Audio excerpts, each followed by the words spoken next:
Hello and welcome to the third instalment of the Top of the Cop podcast. I'm joined today by Ollie from Anfield HQ, Daniel Melia, and Henry from Anfield League.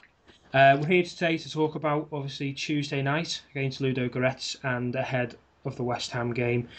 Uh, Obviously, Liverpool won 2-1 on the night on Tuesday. First night back in Europe, for quite a few years now. The atmosphere in and outside the ground was absolutely amazing. Ollie, you went the game yourself. What was the atmosphere like for yourself? What did you find? What was spine tingling? I suppose for yourself. Well, yeah, it was incredible, wasn't it? It was I think it was purely just seeing all the UEFA Champions League, banners and logos and signs all around the ground. It really did hit home once you'd seen that, and obviously everyone got there early. Obviously the fan park was loud, and it was just a really good atmosphere. It was a good evening as well. It was like nice weather. It wasn't pissing it down with rain, so everything really came together really well. And then obviously that reverberated once we were in Anfield. Yeah, Daniel, you mentioned the flags earlier off air. They were put together by one of the Twitter groups that you know about. They done a good job, didn't they? They decked the cop out with all the big flags. It looked really impressive. Yeah, I think just flags to me in general just make your stadium look more attractive, more intimidating for players on the pitch. God help them when they come out to a cop that's got 5 European Cups in a mosaic across it and a big fuck off banner that says "We are Liverpool." They must be shitting themselves when you come onto that, like, because being in front of so many people, obviously they're used to it. But when you see that cop, I think it's something else. For a team that's never ever been to Anfield, I don't know what they were thinking when they came out. Yeah, to be honest, I don't know how big their actual stadium is if they used to It's play in it. 5,000 it is. Yeah, that must be intimidating for itself to play in a stadium that big, and obviously we all know how big the Anfield reception is on the Champions League night, the special nights. Henry, for yourself, you watched the game. What was the atmosphere like from home though? Could you relate it through the TV? What was it like? Well, it still gave me goosebumps, and I think it was one of the first times that I'd actually got to watch You Never Walk Alone without it being cut with an advert. So even though I wasn't there, I felt like I was part of it. Yeah, David. As I say again, from a few people I've spoke to, they said that they couldn't really hear much of the singing, from the fans on the telly. But I think that must just be down to where they hold the microphones or in and around the ground. Because I sat in the cop like Daniel, and everyone stood up for the full 90 minutes. There was constant singing. To be honest, I've never been to a game before where it's been so loud. So yeah, the atmosphere was absolutely brilliant on Tuesday night, and long may it shall last, being in the Champions League, and hopefully they can give us a few more good nights like that. Firstly, I wanted to get it out the way. We'll talk about some of the the poor first half. Anything else, and some of the players maybe didn't perform as they should. Try and get all the negatives out the way first, because obviously we're back in the Champions League. We want to talk about all the positives. So, firstly, first half, Ollie, for yourself, it was a shambles, wasn't it? Yeah, it was really poor. We just didn't we didn't have any fluidity. We had no connection. We had no spark or flair up front. Balotelli again was coming short to balls, so there was no movement in behind. And I think you've also got to give credit to Ludogorets. They came to attack. They defended well. They're very well organised, and technically they were very good. But from our point of view, it just was not good enough. And again, players like Lallana looked off the pace. Raheem Sterling was put out wide. And obviously Coutinho was just poor again, so it was just very, very difficult. And then obviously we had to change it in the second half, and eventually it came off for us. But yeah, Rodgers has to find a system now that can fit his players, because otherwise the one he's playing at the moment, one at the top, just is not working. Yeah, did you think we might have underestimated them a little? Because I think you and me on the second podcast said that we'd mostly win this game 3-0. I think a lot of fans thought we'd actually walk them over. But they were a decent outfit, weren't they? Yeah, they were. They were very good. They were very, very well organised, and technically, as I said, they were very good. And they went forward in numbers and defended as a unit. So yeah, they caused us problems. But I think obviously a lot of the problems they did cause us also came from our own downfall. So yeah, no, they were very good, and we'll just have to see how they get on in the rest of the group. Yeah. For yourself, Henry, obviously we've covered that we were poor in the first half. We picked it up in the second half. But was there any players in particular that maybe disappointed you on Tuesday? I think Coutinho. Again, it looks like he's trying too hard. He always runs into a corner, doesn't have many options, and a lot of the time he was getting the ball and then giving it away. He wasn't really making the passes. Again, the Lana, again, he looks like he's trying too hard. You just got to take your time, play the ball. Ludogorets weren't looking like, we're a much better outfit than them, and we should have made that shown in the first half. But it looked like, we went forward. But as Ollie was saying, Balotelli was moving short for the pass, which meant there was no one up front as we were only playing the one again. But I think Barini, when he came on, changed the game for us. Yeah, he was. He was brilliant. I'll stick up for Coutinho a little bit. I think last year he was used to Suarez, Sturridge making the runs in between the defences. I think maybe because Balotelli's a new player, Lallana's new, Markovic is new. I think maybe he's just on a different on a different level when it comes to looking for a through ball. So yeah, he's not been great, but I do think it might be maybe a little bit trying to get used to the new players as well. For yourself, Daniel, was there anybody that stood out that maybe you thought could have done a bit better on the night? I don't know. Obviously Coutinho, but I think Sterling was a bit iffy, to be perfectly honest. First half, he was definitely. Yeah, the whole team were first half. Someone that really stood out though for me was Moreno.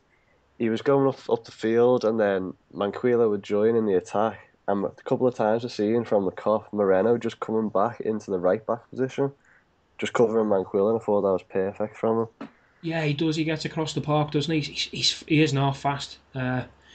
He covers a lot of ground. To be honest with you, apart from maybe the little dispute that Gerrard and Mignolet had in the first half, maybe that might need addressing. Maybe a few of the fans, noticed that at home. I couldn't really decide me personally who was right and who was wrong there. I thought if Mignolet had came out for the ball, he might, want to, the ludicrous striker might be able to get in behind him and just tap it into the goal. But then again, Gerrard was demanding more from his goalkeeper. So yeah, it was one of those situations. What did you think about that, Ollie? Did you notice that, by the way? To be honest, no, I didn't. I didn't. I was the other end, so no, I didn't actually see that go off, and I haven't watched it back on TV. Yeah, they had a little dispute, a little argument. I think Daniel picked up on it, didn't you?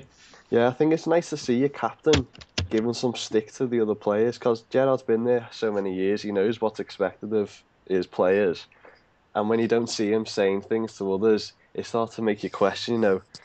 Is he going to say anything? And when he does, it makes you feel quite happy inside. For a strange feeling, isn't it, when you see your captain having a go at another player, but he knows how strong he is as a captain, that he can say these kind of things, and it's nice to see that. Yeah, did you pick that up on the telly, Henry? Did they cover that on the telly? I don't think they did, but there was definitely a moment where the camera turned and you could see it.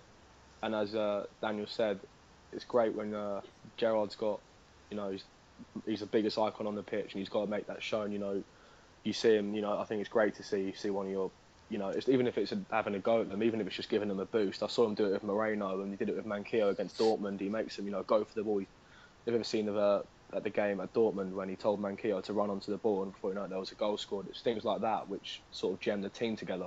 Yeah, I don't think the players see it as him getting on, as Gerrard getting on the case either. I think they see it in a bit of a way as like he's trying to spur them on, he's trying to give them the hunger. So I think it comes across well as well, from Gerrard's point.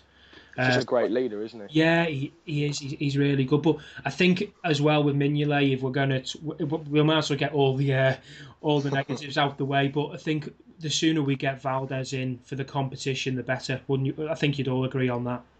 Yeah, definitely. Yeah. Okay, right. Hopefully we've finished with all the negatives. I'm sure we'll pick something out going forward. I wanted to talk about a few partnerships across the field with the new players, current existing players, trying to gel with the new players, so to speak. Just wanted to get your take on a few of them, lads. Manquillo and Marino, as we've just touched there, they've come into the team, both young, both really, good going forward. We'll talk about if they're good going backwards now as well. Ollie, for yourself, what Manquillo, Marino, they've started their Liverpool careers on a high, haven't they?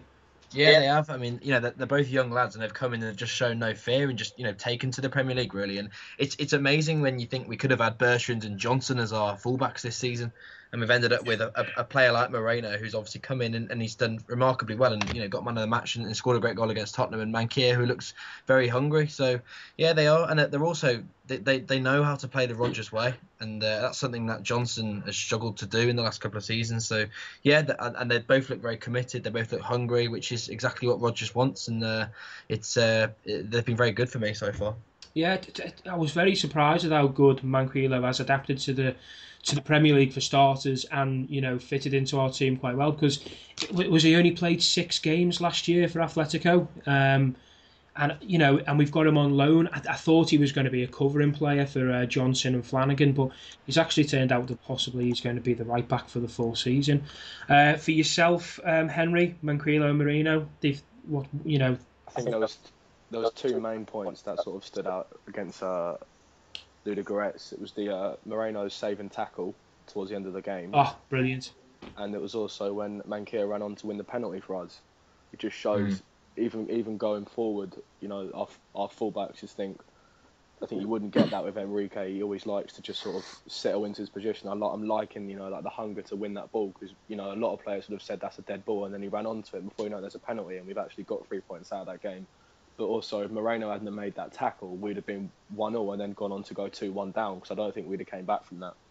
Yeah, do you know what? He's Marino's. He's fast going forward, but he's even faster getting back. He's got great ball control as well, I've noticed. Yeah, he obviously we all knew when Liverpool were linked with him, we all knew he was a quality left back, and I think he was on everybody's everyone wanted him signed before anyone else really. But Manquillo surprised a lot of people, I must say. Daniel, for yourselves, anything else you want to touch on about the Manquillo and Marino partnership really, and how they've got on so far for Liverpool? I think they are just the answer for our fullback problems that we've been having over how many years. Yeah, I think it's going to be a good season for them too. Like, I don't think you can fault them.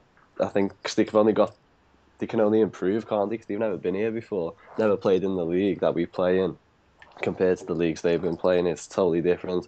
And if they just keep playing how they're doing, and having that confidence to actually go up the pitch, as was pointed out before with the penalty that Manquillo got for us, you can't ask for more from them. And they're both going to be, Spanish and internationals in the next few years. Arguably, they could be the 2 fullbacks that start for Spain in the next World Cup. So, for Brendan to get them both in, I think, so, possibly could be a big coup for us. Right, next partnership, Sacco and Lovren. Obviously, Sacco, he was here last season. He's still a very, very new face in the dressing room. Same, obviously, Lovren was signed this year. I'll come to you first, Henry. Are there more positives than negatives so far with Sacco and Lovren? I definitely agree with Sacco. I think after he had a great World Cup and it's only shown on the pitch, he looks a lot more confident. I've gone from looking to think, Sacco's on the ball now, what's going to happen here? But he looks a lot more under control with his touch. Even though he has an incredibly awkward technique, it seems to be working well at the moment. And I think with Lovren as well, we spoke earlier off the air. I think he's trying a bit too hard, but he's, as you said earlier, there's some balls that he shouldn't be winning, yet he's still getting there and winning them. I think from set pieces and corners, you see our defence, especially against Ludogorets, we actually were getting the ball out. We'd been struggling recently trying, especially last season, the amount of goals we conceded from corners. And I think it's a lot better than Agger and Skirtle for now, anyway. Yeah, for now they've done pretty well. Ollie, yourself, anything you want to say about the Sacco and Lovren partnership? Yeah, I do like Sacco, and for the money we paid for him, he should be starting really. But I just think it's quite difficult because obviously Lovren's naturally a left-sided defender, and he's been having to play right side with Sacco left, so I think they might be a bit uncomfortable with that. But obviously, we've got Skirtle to come back in. I think Rodgers' first choice at the start of the season was always going to be Skirtle and Lovren, so I can see Skirtle coming back in and pushing Sacco out, but it's I do agree with Henry. I think Sacco has improved. He has got a very awkward technique, but in terms of his passing abilities, he's one of the most accurate defenders at the club in terms of passing. So, he's got his strengths, and so does Skirtle. So we'll just have to see how Rodgers wants to play it. Yeah, Daniel, Ollie mentioned Skirtle coming back in the team there. Would you, if he did come back in the team for Saturday against West Ham, who would you partner him with, Sacco or Lovren? It'd probably be Lovren, but I would like to see Sacco and Lovren still stay together, even though Sacco doesn't bring the most confidence when I watch him. It kind of scares me when the ball's rolling to his feet. He does this thing where he sort of looks at the ball and does a couple of. He's on his toes, just staring at the ball until he makes his pass. And I think the reason why he's got such good pass accuracy is because the only passes he makes is either to his player to his left or Mignolet behind him. And I've never seen him hit a ball upfield or a cross out wide off distance. Yeah, Doesn't give me much confidence. yeah, I agree. Myself, I think Lovren's the. It might be a bold statement, but I do think he's the best centre back we've got at the moment. I agree with you there. Yeah. Yeah, I think of the few mistakes he has made. He made one on Tuesday night where he cleared the ball out for a throw-in, mid in our half, right back position, and he thought somebody was covering behind him, and I think it was Gerrard, but Gerrard was obviously expecting Lovren to get back in. Ludogorets had a chance. They never took it. But everyone was looking at him to say, what are you doing there? I think with Lovren, I think he's just trying to prove himself. He's a bit eager. He hasn't settled in. Sacco point of view, I agree with you, Daniel.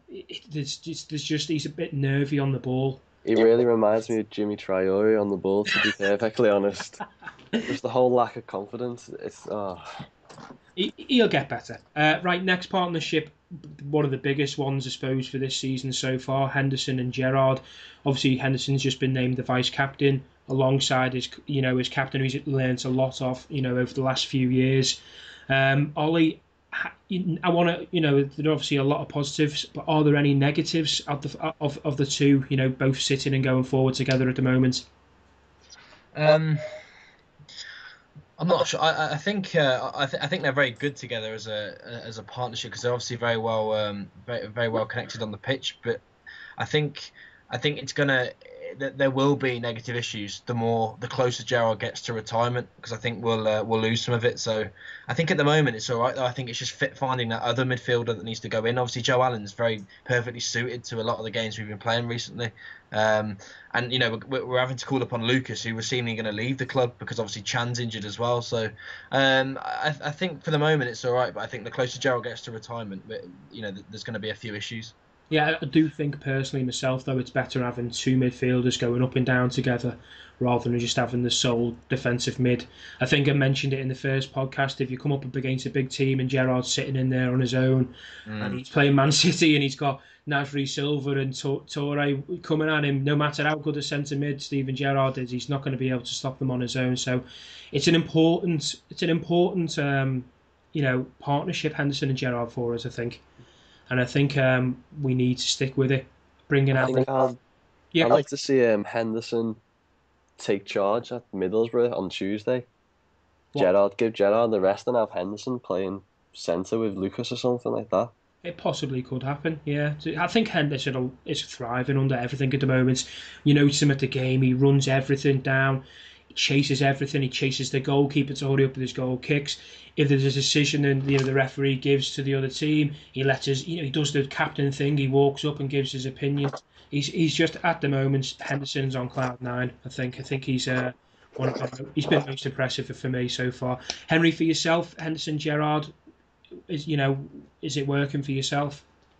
I think Henderson reminds me of a younger Gerrard the way he goes forward, especially now he's getting more confident with his passing. I think he's making them darting runs where Gerrard will slip a ball around the corner for him and he's bombing it. He's there already looking for that ball across. There's so many goals last season through that, and there's also the one against Tottenham where he's made that run out of nowhere. No defender picks him up because his stamina's.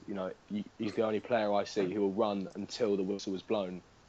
Everything, every tackle, he looks like the guy who will end up being our leader, I think, in a few years to come. Yeah, quickly becoming a fan favourite.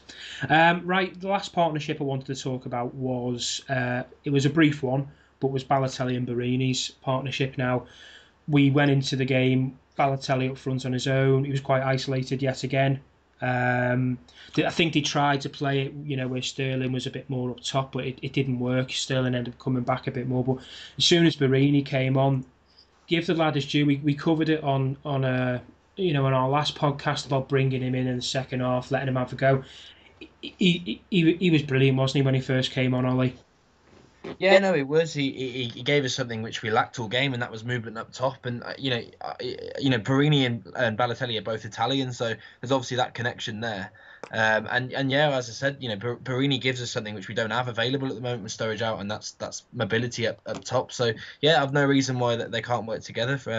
Balotelli obviously comes short, which that's why we need Barini running on, because we had no one in there behind Balotelli before. So yeah, I can see Roger starting with Balotelli and Barini up top on Saturday. Yeah, so do I.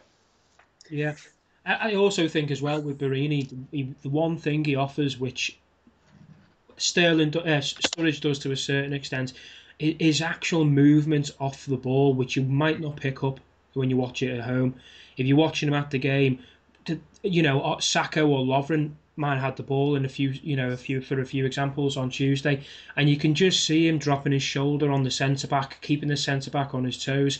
You don't see it on the telly because obviously the TV's on the ball, but his ability to make those the runs across the box, he's really good at it, and he got in the box and I got a header on goal as soon as he came on, which was something we really lacked on Tuesday. He stretches teams as well, doesn't he? He stretches them, which is something Balotelli and Lambert don't do. Yeah, he does what Suarez used to do, but not as good. Henry, for yourself, Balotelli, Barini, what did you think when obviously the Barini came on? I think Balotelli's always thrived when someone's playing with him up front. I think there was such a big moment with Balotelli signing. Let's put him up there and see what he does. It obviously isn't working. He needs someone with him like Barini, someone who makes all the runs, stretches the play, and leaves Balotelli open in the middle. Because I think I would definitely start Balotelli and Barini up front against West Ham, because I think we'll quickly find there'll be a very good partnership, especially now Sturridge is out. Yeah, but hopefully Sturridge will be back for the derby. Oh, hopefully. Yeah, fingers crossed. Oh, I'm excited to see Sturridge and Balotelli. Yeah, I am as well. They looked pretty good when they did have the brief time together in the previous game. So yeah, fingers crossed that he can come back quicker. Daniel, yourself, is there anything you wanted to add on the Balotelli and Barini situation? Would you start them both on Saturday? Yeah, I'd start them on Saturday, but I don't think after Tuesday you could call it a partnership. I think it's more of just having two players up front and then giving Balotelli the freedom, because the other player who's playing with him, which on Tuesday was Barini, he just distracted the Ludogorets back four, gave Balotelli more space, and then resulted in a goal. Yeah, I totally agree. When Balotelli's on his own, he's a bit isolated. He gets it, and as you've seen when we played against when he played against Senderos, he got into a bit of a squabble with him. Another striker next to him, he's a completely different player, so it'll bring the best out of him as well. Yeah, I think it'd be sensible to start them both together, because Rodgers needs to learn the lesson now after Villa and Ludogorets that it doesn't work out when you just stick Balotelli up front on his own, really. Mm-hmm. Great stuff. Right, okay. The goals on Tuesday, they all came in quick succession. We'll talk about Balotelli's goal first. Ollie, how much confidence will that goal give him? Oh, a hell of a lot. I think he needed that, because obviously he's coming to the club with and he's got the weight of Liverpool on his shoulders, isn't he? He's in the limelight, and he needed that goal to settle him down, as all strikers do, new strikers when they join clubs. So yeah, I think it'll do him the world of good, and you could see in his celebration, for someone who's widely known for not celebrating, you could see his passion and his relief really at doing it. So I think he can kick on from this and bag us a few more. Yeah, he turned to the cop and gave a little a fist pump after as well, which I thought you could see it. He was made up with that. Henry, for yourself, Balotelli's. In fact, you know what, Balotelli's performance as a whole, leading up to his goal, he got more involved in the second half, and he earned his goal, really, didn't he? Yeah, definitely. I think the second we brought two up top, Balotelli, he came alive in the game. Really, he wasn't isolated. Barini was stretching the ball, and I think that's how the goal. I think led to the goal. Ludogorets then had 2 men to mark in the box, leaving Balotelli with only the one, which we know he's got the skill to do. Easily outshrugged one of the centre halves and put the ball in the back of the net with not an easy finish. Yeah, well, to be honest, there was 2 defenders around him for his goal, wasn't he? He kind of just pushed them both off like they were nothing as well. He's a strong lad. Daniel, for yourself, obviously, you were sitting in the cop, right as you know, right in front of the, Balotelli's goal was right in front of your eyes. What does he bring to the team that maybe we can't get out of other strikers? I think he's going to bring back the madness that Luis Suarez brought to the team. The controversy. The controversy, as well as just the great football, hopefully, that he can play, because he has got the talent to do that. You know, you see Suarez on the ball and he could just come out of nowhere and do anything. I'm hoping Balotelli can just get that more confidence, score a few more goals, and just go mad on the pitch, really. Yeah, the thing is with the Suarez situation as well, he was loved by this club. He will not find... Barcelona won't love him as much as we do. And I think Balotelli, I think he's one of them type of players that needs to be loved. He needs to feel like the main man at the club to get the benefits out of him. Man City, the big team, they had a lot of big names, so they might not have singled him out as, their club hero, so to speak. But you can tell by his Twitter and his Instagram post, Balotelli loves being here, and if he becomes a hero within the cop, I think it's only going to bring out the best out of him. In all honesty. Yeah, I don't think I've seen any striker that's gone to another club from Liverpool that's been loved as much as they were loved at Liverpool. That wouldn't happen to be Fernando Torres you're talking about. Torres, Michael Owen, any other player, just name it. Andy Carroll. Andy Carroll. Right, Ludogorets, Andre Voronin. We'll cover Ludogorets a bit here because, as we mentioned earlier, they were really good on that. They had some key performers. The Ludogorets goal, I think the lad who put it through for Porlos to score was it Hasma? Who passed the ball through the centre backs. It was a really well, orchestrated goal, Ollie, wasn't it? It was a bit of a counter-attack move, but they took the chance, didn't they? It was a very good goal. It was a very good weight of pass as well, and obviously Mignolet should never have been coming out, but he finished it off very well. Last few minutes of the game, they needed a goal, and it was very good. They worked it well, and it was a very good finish. And they did deserve it as well. Oh yeah, definitely. I thought they deserved at least a point from that game. They created numerous chances. They could have won it. They hit the post, so they definitely created enough, and they caused us a lot of problems. So yeah, they would have deserved it. Yeah, I do think they'll beat Basel as well, or Basel, however you want to pronounce it. I do think I do think they will. I think they'll win. I think they're a better team. I think Basel were great, a few years back when they had Shaqiri, but I think Ludogorets are going to worry a lot of people in the group. I think they're going to do a lot better than people give them credit for. Henry, for yourself, the Ludogorets going forward, the goal. What did it look like for you? What was it like? Watching on telly. I think it was a brilliant pass that cut our defence open, and it sort of, it shouldn't have been a goal because Mignolet came flying out, which I didn't understand why. If he'd have stayed in his goal, he had much more of a chance of saving it. But he made the goal look a lot better than it probably should have been. Really went round the keeper, of course, but for me, it's just looking at the way Ludogorets got a foothold in the game, sort of scared me a little bit, really. But then again, we shouldn't be just, we all thought, we're going to smash Ludogorets, so. We've got to be careful, not just against Ludogorets, against most smaller clubs, that, we still have to treat these like they're big clubs, that they can easily turn on the style and beat us. And fortunately, we were very lucky that Mankiller had made the run forward to win the penalty. Otherwise, Twitter would have been in meltdown.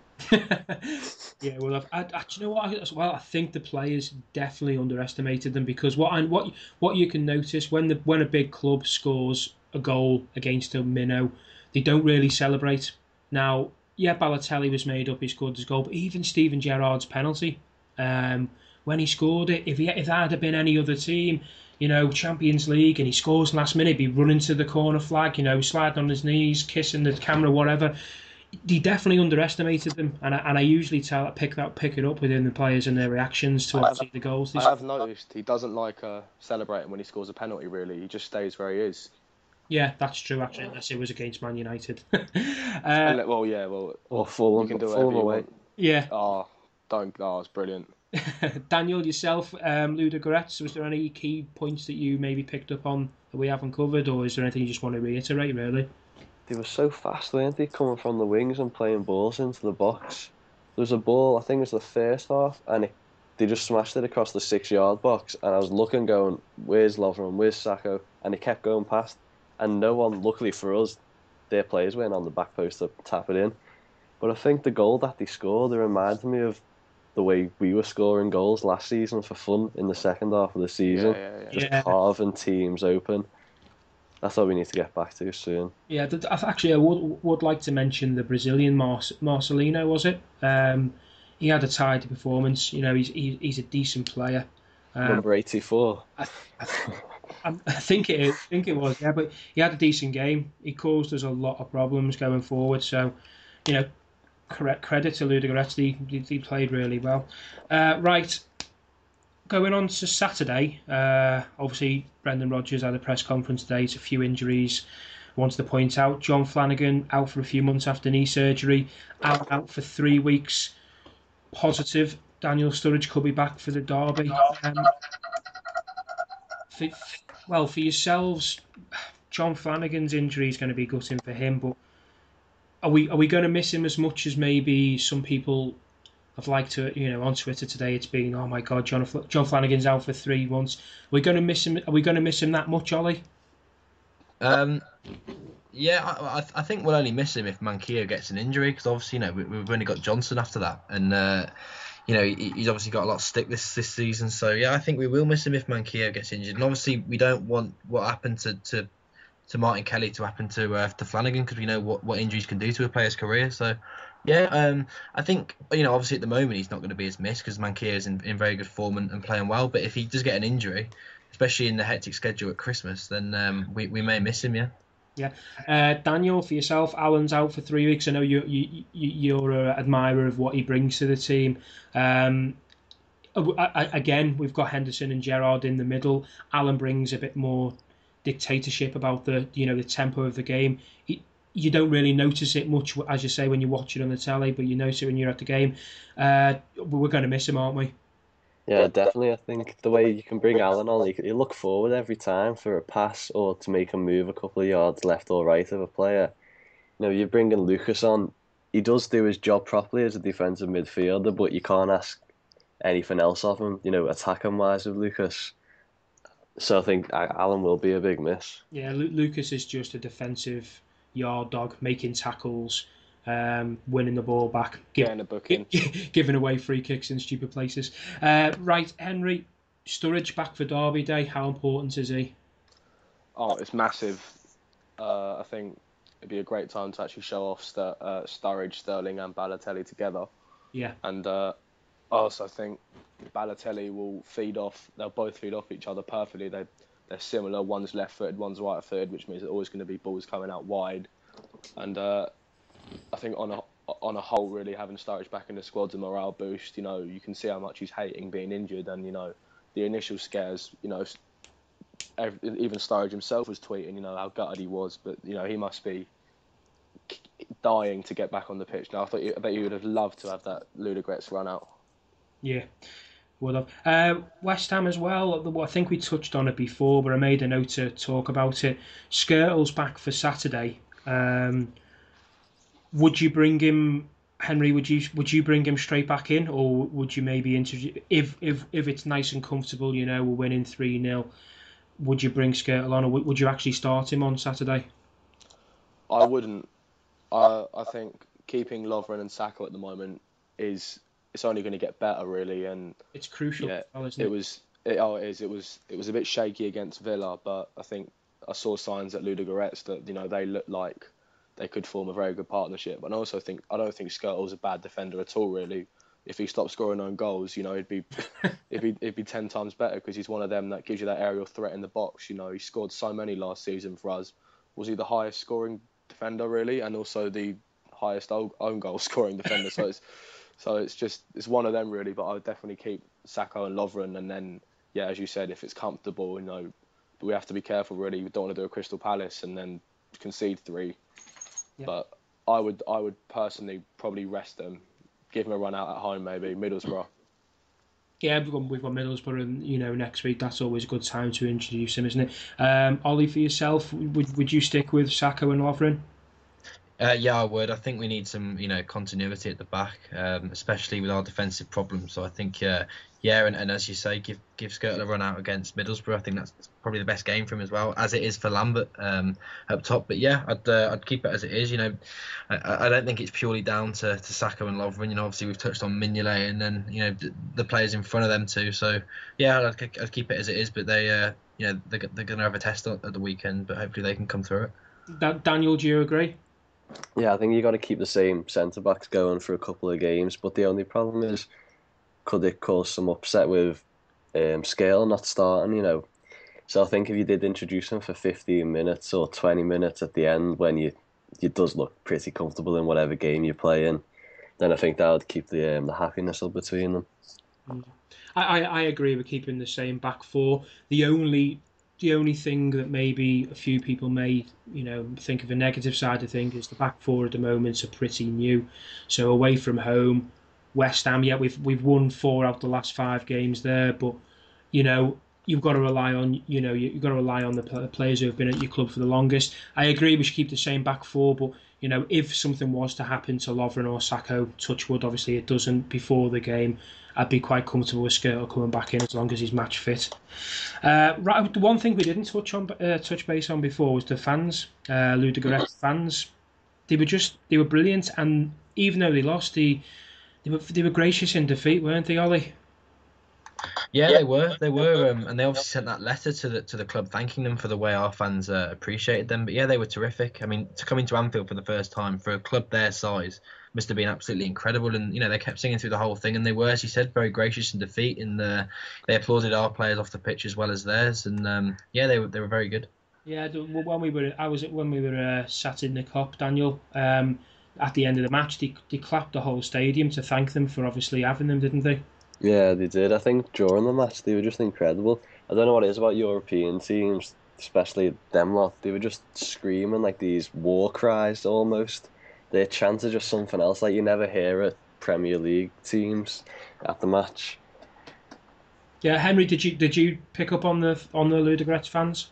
They were a credit to the club, really, I weren't they? did. I also thought there was moments where Anfield, the Liverpool fans were very quiet. People were getting to think, "Oh my God, this isn't actually going to work out. We might actually lose this game." And Ludogorets fans, it was deafening at some times. And of course, once the cops started bouncing, you couldn't hear them. But they were, as Daniel said, for the whole 90 minutes, they were singing. Yeah, the Minnows going into the game away from home.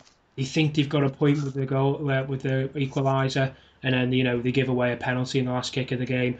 A lot of fans would, obviously they wouldn't be happy, but they definitely wouldn't stay and start clapping the whole stadium and the opposition off the pitch. So credit to them, they've done the club proud. Okay, last thing we'll end on going into Saturday. We've made a bit of a habit of this. We do a bit of predictions for the score. So West Ham. Oh yeah, sorry, Henry hasn't shut up. He's winning 1-0 because he guessed 2-1 against Ludogorets. So he's at the top of the league at the moment. So Ollie, we need to do something here. All right, Henry, we'll come to you first with you being the leader. What do you reckon the score will be on Saturday? I'm going to go 2-1 again to Liverpool. Ollie, yourself, what do you think it'll be? I think it'll be very difficult, and I think they'll give us a real test. But I think it'll. I think we'll win 3-1. I think we'll get them with a late goal on the counter when they're pressing. So yeah, 3-1 Liverpool. Okay. Daniel, yourself? I think I'm going to go with an arse-twitching 3-2 win. Yeah, well, to be honest, we've won 3-2 there quite a lot over the last few years. So that's a decent score to go for. Myself, I'm going to go for 1-0. I think it's going to be. I think we're going to have on our recent performances. I think we're going to be a bit shaky first period again. I'm just going to go for a 1-0 win this week. Right, lads, it's been great having you on again. Thanks for joining me. Anybody, obviously, who's listening to this will know this is on YouTube, so comment, like, subscribe, let us know your thoughts. We'll mostly do a podcast now for the Middlesbrough game. I don't think there's much more to cover for West Ham, so any questions you'd like us to cover in Middlesbrough, any players you want us to talk about actually coming into the team and starting, anything you like, really, just drop us a line. Well, thanks for joining us, lads, and take care.